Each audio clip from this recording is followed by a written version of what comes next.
The Switch 2 is gonna ruin us because it looks so damn good. Nintendo has spilled the beans on the Switch 2. Now, I'm not a Switch 2 professional, and to be completely honest, I haven't turned on my Switch in over 6 months. But the last week has been one of the wildest weeks for Nintendo in the last 8 years. So we have to talk about it. I wanna bring you up to speed on everything that we were told about the Switch 2 and the things that we weren't told about the Switch 2. So kick back and strap in because we have a lot to go through. Starting with today's sponsor, me. I make videos about handhelds, retro gaming, guides, reviews, and news every week. So if you like this video, don't forget to subscribe below and check out my other videos for more handheld gaming. Back to the Switch 2. So it all started last Wednesday with Nintendo's official Switch 2 Direct. This thing was mind-blowing. This was honestly one of the most technical directs we've seen from Nintendo, showing everything, or what we thought was everything, about the Switch 2. Some of the highlight features about this new console is a 7.9-inch 1080p HDR 120 Hertz display with variable refresh rate, not OLED, but apparently it's really good. Honestly, might fool some people into thinking it's OLED. It's that good. On the top of the tablet, we have a microphone that's apparently very good at voice isolation and can pick up your voice from like 10, 15 feet away. Theoretically, there's no need for one of those old Turtle Beach Xbox Live headsets. This microphone gets the job done. I don't know how good it is at a distance, but they're claiming it's pretty dang good. We also have 2 USB-C ports instead of just the one at the bottom. This new one on top, that's gonna be pretty helpful for charging while you're in tabletop mode. And tabletop mode is now improved too, with a new kickstand that has 150 degrees of free adjustment. So you're not just locked into a standard one position type kickstand. This one is friction based. The Switch 2 is also the same exact thickness as the Switch 1, even though it is over an inch larger depending on the model that you're comparing it to. So even though it is a bigger tablet, it should still feel pretty sleek and premium, not too bulky like those Steam Decks and ROG Allies. Pretty cool, pretty premium. The Joycon 2s are also a huge upgrade compared to the OG Joy-Cons. These ones are now magnetic snapping instead of those plastic rails that you could practically feel scraping every time you put them on.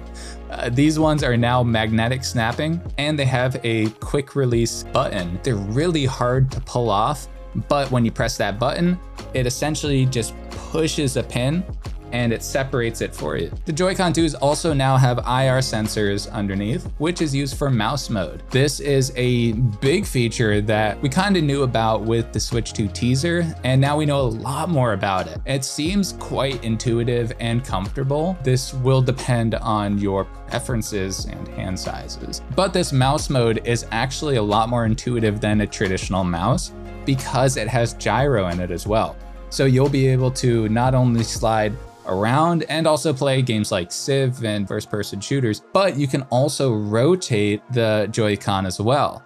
And you can flick it around. There's a lot more directions that you can move this than just up, down, left, right like a normal mouse. The larger Joy-Cons also have bigger SL and SR buttons for more comfortable gameplay when you're passing a friend just a Joy-Con to play Mario Kart. These ones should be a little more comfortable. And there's now a hotly debated C button on the Joy-Con, which stands for GameChat. Now this GameChat feature introduces us to a new era of Nintendo online chatting, essentially their version of Discord. GameChat is a video and audio chat system where you can screen share games, you can video chat with your friends while they're playing different games, you can audio chat with them as well. You can share your gameplay where you are, you can see where your other friends are, screen snipe them, all that at a glorious 10 frames per second, 480p basically. It's not the highest quality, and they were pretty upfront. They weren't trying to hide anything with like pre-recorded 1080p footage.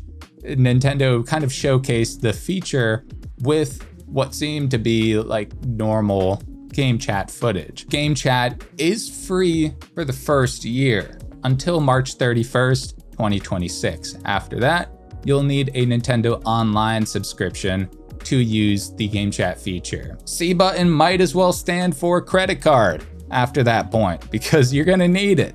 Otherwise, you can't use the C button.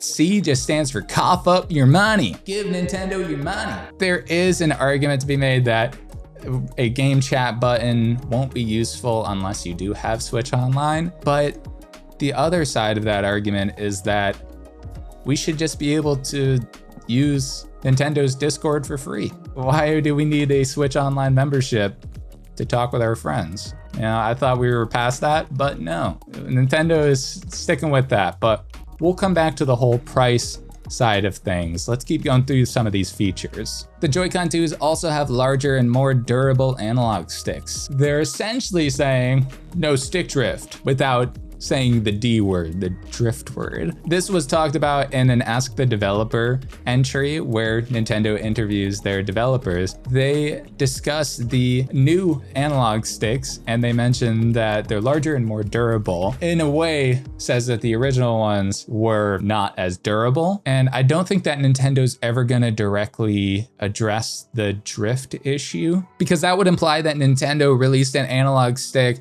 in the Switch 1 that was doomed to fail, which, let's be honest, they kind of did. But I don't think that they're gonna address that. So instead, we just have better Joy-Con 2s. I'll take it. And it's been confirmed that these are not Hall effect analog sticks. Instead, Nintendo has designed these Switch 2 analog sticks from the ground up. They're very quiet and they've taken to calling them smooth gliding sticks instead of telling us what's going on under the hood. They really don't like to say certain industry words because that kind of compares them to industry standard things. I'm surprised that they called the new display HDR VRR using those more technical words. I'm surprised that they didn't call it like Supermotion or some sort of Nintendoized word. The new Joy-Cons also feature an upgraded HD Rumble 2, which has more powerful rumble due to a new rumble system with a weight attached to a spring system. So the weight actually gives it a lot more oomph compared to HD Rumble 1, which was more of a touch tactile sensation. It never really had the power that traditional Rumble had, but it had the precision and nuanced feelings. HD Rumble 2 has those same tactile, precision, nuanced rumbles, but with the kick that traditional Rumble brings, given that it has a larger weight in it now. So there's a lot of exciting upgrades with those Joy-Con 2s. Under the hood of the Switch 2 is an undisclosed upgraded NVIDIA chipset, which has a new GPU with dedicated RT cores and tensor cores, which is a huge upgrade for visual and AI-driven enhancements. Now, this new NVIDIA chipset means that we now have DLSS AI upscaling for playing games at 4K 60 FPS on an external display using the new dock. Now, I'm assuming that developers are also going to be using DLSS to potentially upscale games from sub 1080p to 1080p to get just a little bit more performance on the back end. Now, we also heard that Nintendo patented a very specific game texture compression where they're able to compress these big games into more reasonable file sizes. And we've seen this with these new Nintendo Switch 2 games. Mario Kart World coming in at 23.4 gigs. Donkey Kong Bonanza, 10 gigabytes. That's nothing. Mario Party Jamboree, the Switch 2 edition, 7.7. Kirby the Forgotten Land Switch 2 edition, 5.7 gigs. GameCube Classics, 3.5 gigs. I'm less surprised about the GameCube ones because I know a little thing or two about GameCube compression. If you want to learn more about that, you can check the link in the top corner. But Nintendo just really stepping up in the game compression side of things. Now, having these hyper compressed games means that we can now fit more of them on our upgraded 256 gigabyte internal storage. They didn't say what kind of storage it is. I think it's safe to assume this is SSD. It's high speed internal storage. So 256 gigs should go a long way. But if you want to upgrade your storage, the Switch 2 now requires micro SD Express only. It doesn't support micro SD XC cards or HC. Any previous form of micro SD is off the table. You need micro SD Express only. These cards are going to be twice as much as your normal micro SD cards. 1 terabyte is clocking in at $200 US. They're in pretty high demand right now, so if you did pre-order a Switch 2, I'd highly recommend picking up a micro SD Express card. I'll have a link to my recommended one in the description below. Now, going back to Nintendo's bootleg Discord, we now have an external camera accessory as well. And apparently it's very, very small. It's only slightly taller than the Switch 2 itself. It looks a lot bigger in their Direct, but it's quite small. And this external camera, you can leave plugged into your dock, so it automatically connects when you dock your Switch 2, or you can bring it with you on the go and plug it into that top port because we now have 2 USB-C ports. It also has a built-in privacy cover that automatically closes when you're not using the camera. There's no built-in camera on the Switch 2 tablet at all. You will need this external camera in order to do any of the camera features. And it seems like there's a handful of camera implementations. With Mario Party, you can have a little face above your character. It seems very gimmicky. But outside of that, with the video chat, you can have your head just kind of like a little cutout in the corner of the screen. So I guess you can FaceTime as you're playing. It seems like you can sit on your couch and the camera will just pick you up from 10-15 feet away. Wood from Beat 'em Ups was playing the Mario Party Jamboree minigame where you had to squat and stand, and apparently it wasn't sensing his movement. He was doing a squat, it wasn't seeing the squat. He was standing up, it wasn't seeing him standing up. The software side of it might need a little bit of work, but the actual camera itself seems decent. And also the Switch 2 supports any camera, so you can just plug in a regular web camera as well. Speaking of other cameras, Hori is making a piranha plant camera accessory for the Switch 2 that closes its mouth for privacy. I love that. I will always take a webcam cover. This is my webcam cover. It's the Holy Frog. Anyone who spies on me must pray upon the Holy Frog. Now, some other first-party Switch 2 accessories include the new Pro Controller. This now has a C button for cough up your credit card and some back buttons on the grips. And they have GR and GL, which stand for good luck and good riddance to your wallet. Jokes aside, this looks like a solid upgrade to the traditional Switch 1 Pro controller. The buttons seem a little bit bigger. The D-pad is a little clickier. We also have a audio jack for headphones and probably external microphones. And it also has HD rumble too, so it has that bigger rumble system. All good things across the board here. We also have upgraded 3D spatial sound, so games should feel a lot more immersive when it comes to the audio environment, even with headphones on too. It's apparently leveled up across the board, which is great to hear. No pun intended. There's also a new Joycon charging grip, new Joycon 2 wheels, and the biggest Switch 2 accessory is obviously the new dock. This has 4K 60 FPS HDR output to a television, which is freaking awesome. The dock also has an active cooling fan in it, which helps it maintain that level of performance more consistently. Now, this 4K is enabled because of some of the DLSS upscaling that's happening under the hood. This definitely feels like a big leap from the original Switch generation to this new Switch 2 gen. And the Switch Online expansion pack is also getting the addition of GameCube games. Booyah! That's a big dub for retro emulation. If you want to actually get a little taste of GameCube emulation the widescreen way, then I have a little tutorial on how to do that. You can click the link in the top corner, check it out, and learn how to upscale your GameCube games to 3 times resolution 1080p and run them with widescreen and HD texture packs. But anyways, the Switch Online expansion pack is bringing GameCube games to the Switch 2, and they're not bringing any duds or throwaway games. They're bringing S-tier games to the online expansion pack. The first 3 games coming to the service are Legend of Zelda Wind Waker, Soul Calibur 2, and F-Zero GX. Soul Calibur 2 also supports widescreen mode within the game, so activating that makes it widescreen on the Switch too. They say that these games are running at a higher resolution, so I'm assuming that it's 2x upscaled given the performance of the Switch 2. Should look very, very good.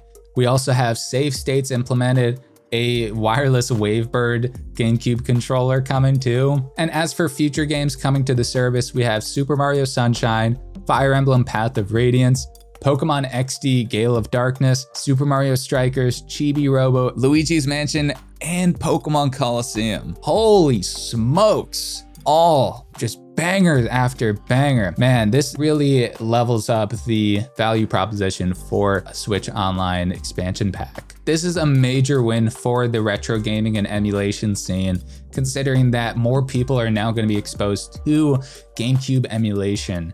And once you get a taste of it, I don't know anyone who's gonna want to stop. So I'm gonna be rooting for GameCube emulation, even if it's tied to a subscription service. Let's get more people in the mix. Now the Switch 2 has a 5200 milliamp hour battery, and it's apparently estimated to get between 2 and 6.5 hours of gameplay with a 3-hour charge time.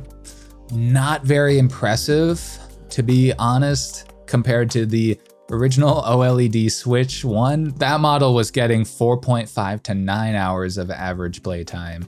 We're getting that kind of slashed in half almost with this Switch 2. Now to do a little quick maths, 19.3 watt hour battery with a minimum of 2 hours of battery life means that the Switch 2 is going to be running at a 10 watt TDP. Very, very low and potentially efficient if it was only a little bit of a bigger battery. Now, running at a 10 watt TDP means that the console should theoretically run pretty cool.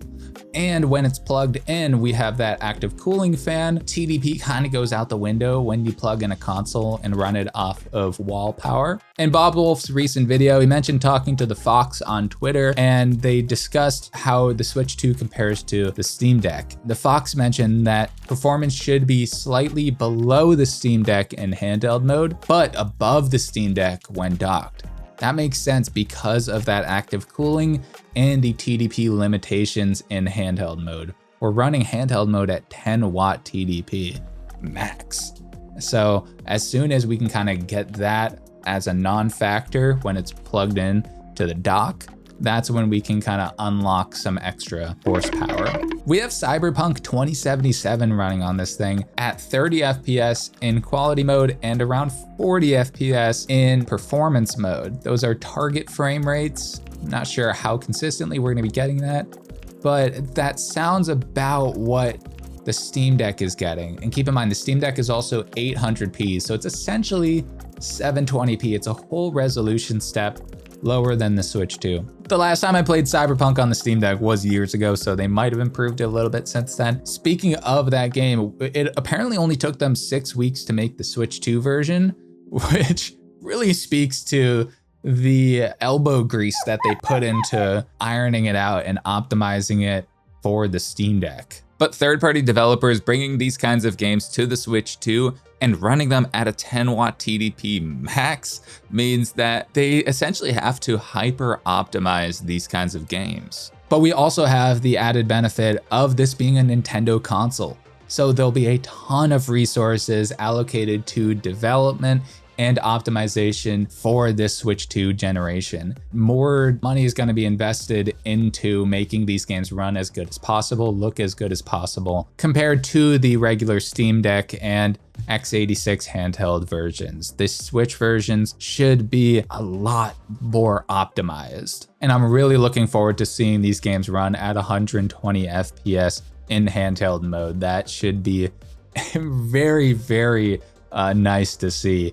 And I think that a lot of people are kind of going to be shepherded into the higher FPS world. So I'm really looking forward to that. And especially the fact that this is such a high quality IPS display that apparently it looks better than the Switch OLED. And the only giveaway that it's not an OLED is that we're not getting those inky blacks. This is just a standard HDR IPS display. So it's really, really good. But you're not gonna get that full contrast of an OLED screen. The trade-off is we now have high refresh rate, variable refresh rate, so any frame dips, anything that comes in at 30, 40 FPS from 60, those dips are gonna be smoother and everything is just gonna feel better on this very, very nice display. Some other Switch 2 titles that were announced include Mario Kart World, Donkey Kong Bonanza, Metroid Prime 4 Nintendo Switch 2 Edition, Kirby Air Riders Dragon Drive, Switch 2 Welcome Tour. That's a tech demo and that's gonna cost you. It's not free. No handouts with the Switch 2. Anyways, we also have the Duskbloods, which is a FromSoft exclusive on the Switch 2. They're the makers of Dark Souls and Elden Ring. Speaking of, we also have Elden Ring coming to the Switch 2. We got Hades 2, Split Fiction, Borderlands 4, Hollow Knight Silksong. Let's go.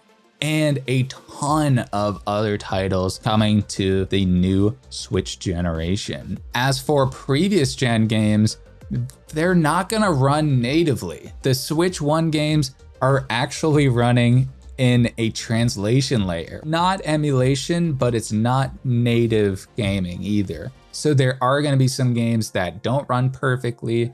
There are gonna be some games that don't run at all. So unfortunately, full backwards compatibility is out the window. That's never gonna happen. Kind of like Xbox to Xbox 360. The closest example these days is what Valve is doing with their Proton translation layer on the Steam Deck, which essentially takes Windows games and translates them into Linux compatible games. In a way, this is kind of the next step in emulation / translation.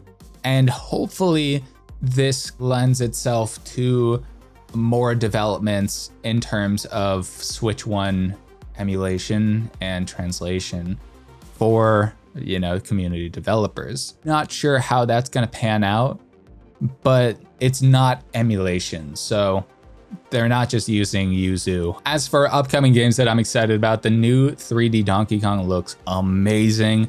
You're able to just destroy everything, dig holes and everything. I love me some 3D Donkey Kong. This just looks awesome. Now the release date for the Switch 2 is June 5th, and the pre-order date was originally April 9th, but that was delayed because of tariffs. Now that brings into question the price. $450. No games included, just the console. No pack-in game either, by the way. You are literally just getting the console. And $500 for the Mario Kart World bundle. Woo! Yeah. Prepare to take out a short-term loan because that's the generation that we're going into. Let's talk about price. That is expensive. I was originally expecting $399 because I thought that $400 would be the threshold for an average consumer, but Nintendo threw that right out the window and said $450 for the Switch 2 base. And after seeing all of these features, I understand it. $450 kind of makes sense. So this is gonna be an extremely expensive generation with games like Mario Kart World coming in at $80 US. Yeah, $80. And that is potentially $90 physical. Donkey Kong Bonanza luckily is $70. Thank you, Nintendo. You're so gracious. $80 for Mario Kart. That's 20 shy of $100 US for a download game. Speaking of these games, the tech demo Switch 2 Welcome Tour is not free. That's a paid download game. What are you thinking, Nintendo? Like, they're on their Mr. Krabs arc because they're charging for everything. You wanna breathe with the Switch 2? Oh, that's gonna cost you. You wanna learn how the Joycons work? That's gonna cost you. Sorry, give us your money. Like, come on. They're quizzing you in the welcome tour about the different features. How am I supposed to understand how resolution or frame rate works when it's locked behind a paywall? Unbelievable. And Nintendo just really pulling some anti-consumer, anti-fan things by charging for a pack-in title. Wii Sports is one of the most legendary games. Nice call. It was free with the Wii. I know that times are different now, but Nintendo is also different now. That Nintendo is dead because we have to pay for a tech demo. And IGN just revealed the price, and it's $9.99. Exactly 1 cent shy of $10 US for the tech demo, which is, to be frank, kind of insulting. Apparently they wanted to charge for Wii Sports too, but we're not gonna get into that. We also have to pay for Switch 2 upgraded versions of Switch 1 games, like Legend of Zelda Breath of the Wild, Tears of the Kingdom, Kirby the Forgotten Land, Mario Party Jamboree, Metroid. All of these need paid upgrades to play at 120 FPS or 4K 60.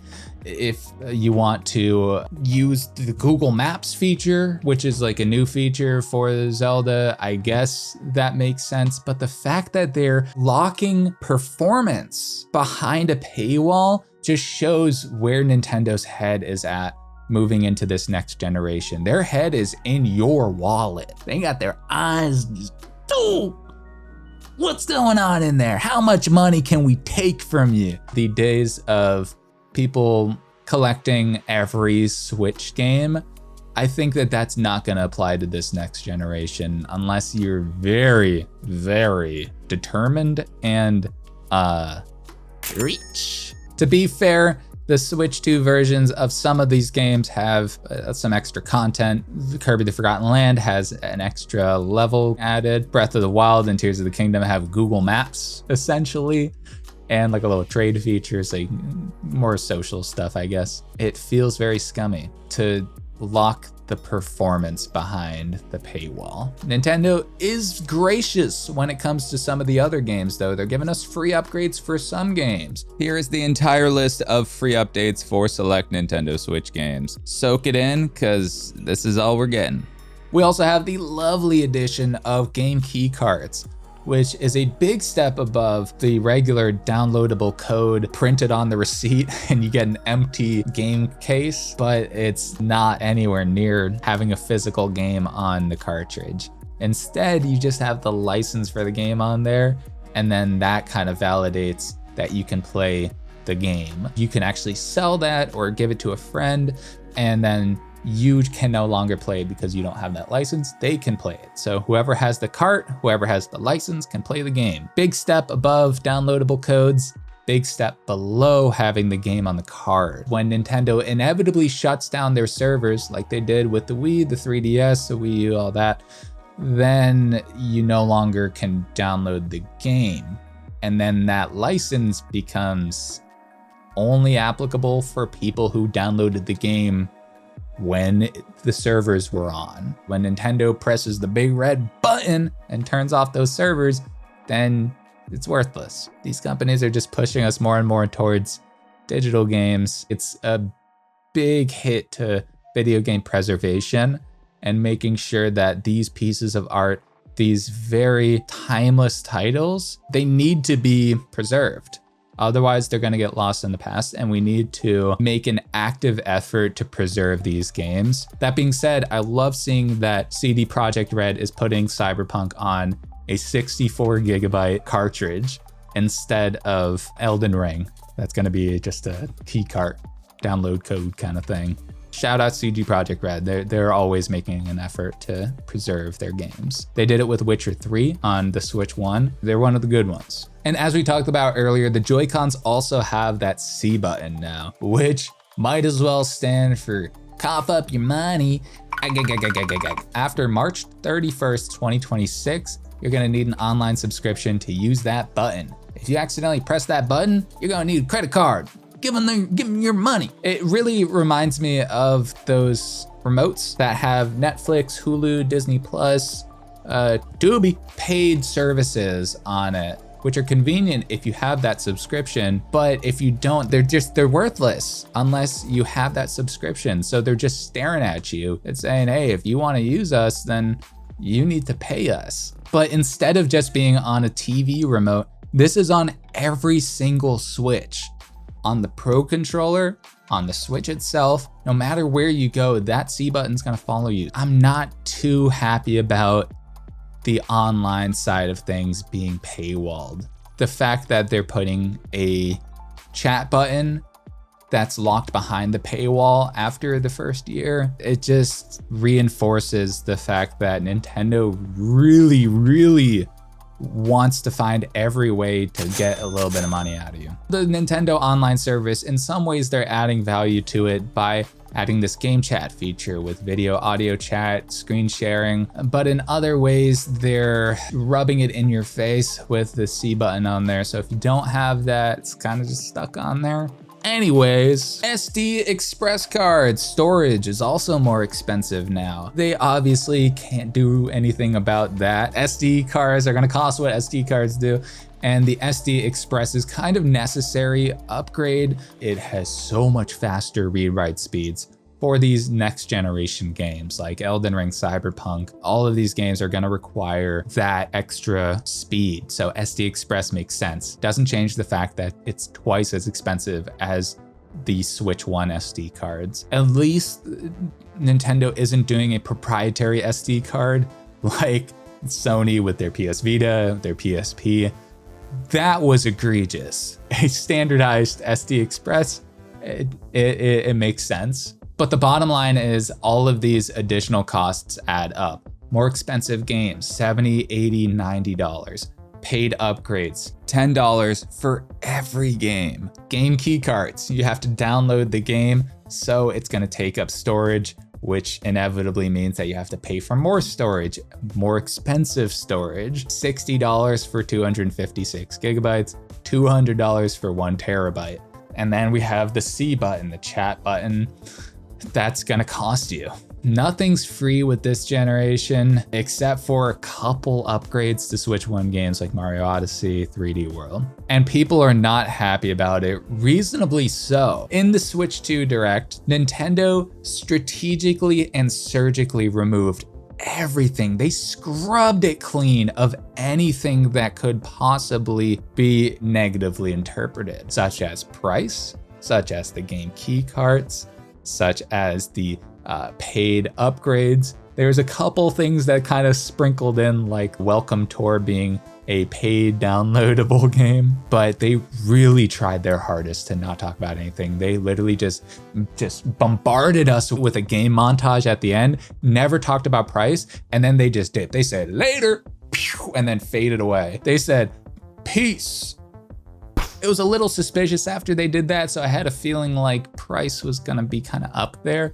I didn't expect $500 for the Mario Kart World bundle. They really did that. So I put out a poll on my channel asking you all to give the Switch 2 Direct a grade, and at first it seemed pretty split, and then over time as more details came out, the price, the paid upgrades, it turned into a bloodbath. At the time of recording this, the C tier or lower option has 1/3 of the votes, with the rest of them being split between B, A, and S tier. Yeah, people are not happy about that Switch 2 generation here. And that's really been apparent with the Nintendo Treehouses, their live demonstrations of different games and features with the Switch 2.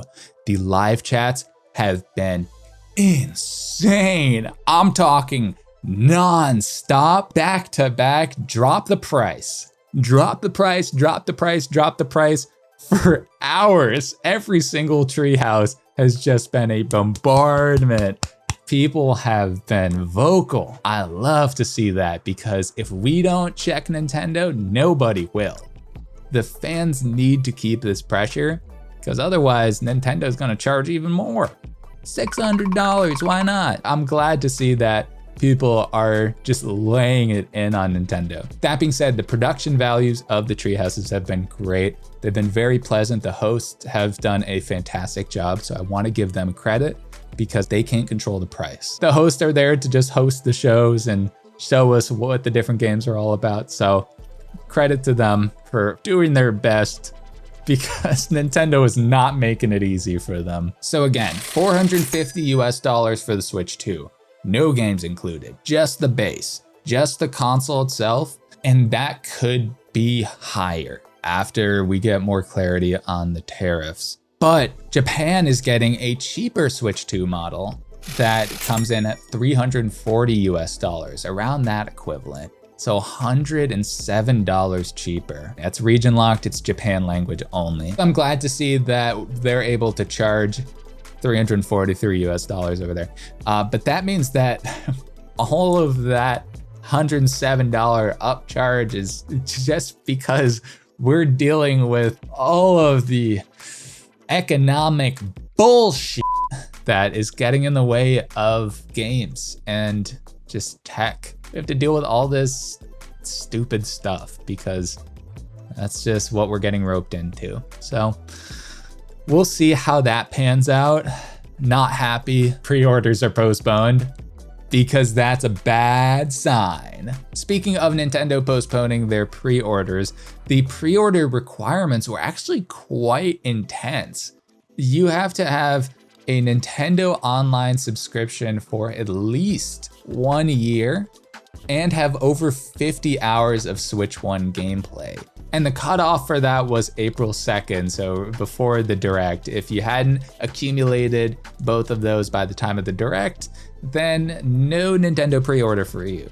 If you haven't racked up 50 hours of Switch 1 gameplay and given Nintendo money before, then you don't get the privilege of giving them more money. It's good in a way because it prevents scalpers from, grabbing all of Nintendo's stock. It kind of makes sure that these consoles are going to actual Nintendo gamers, but they set the bar kind of high. Now, other places that you can get the Switch 1 are probably gonna be scalped by bots, stored in, a warehouse, charging $800 for a Switch 2 on eBay. People are probably gonna buy those. At least Nintendo is kind of doing something. They're making some kind of effort to get the Switch 2 into people's hands. Nintendo does have a direct incentive to get the Switch 2 to actual gamers because of all of the software revenue, all of those extra things we were talking about. The Switch 2 is a gateway into